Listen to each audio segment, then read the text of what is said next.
In the very short Chapter 24 of The Awakening, tensions rise between Edna and her father because she refuses to attend her sister's wedding. Eventually, the Colonel heads home, and Edna is glad to see him go. The Colonel tells Mr. Pontellier that he should take a firmer hand with Edna. Put your foot down good and hard, the only way to manage a wife. But Mr. Pontellier is skeptical of this advice. Sometime later, Mr. Pontellier prepares to leave on yet another business trip, and his mother, old Madame Pontellier, takes the children to the country for a visit.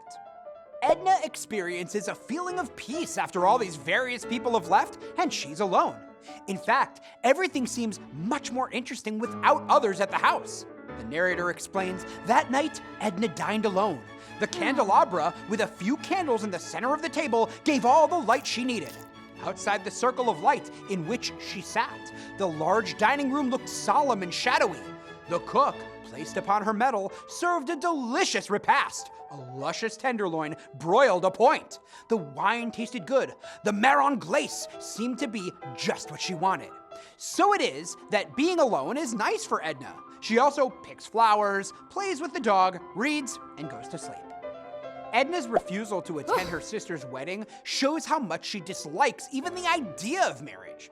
The Colonel's anger and his chastisement of Léonce Pontellier for treating Edna permissively underscores Edna's negative perception of marriage. The Colonel's domineering attitude represents what Edna finds so distasteful in marital relationships.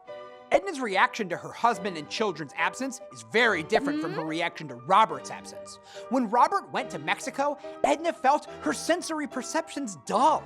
Now, with her family gone, her sensory perceptions are more vibrant. Even the most mundane tasks, such as playing with the dog, become interesting.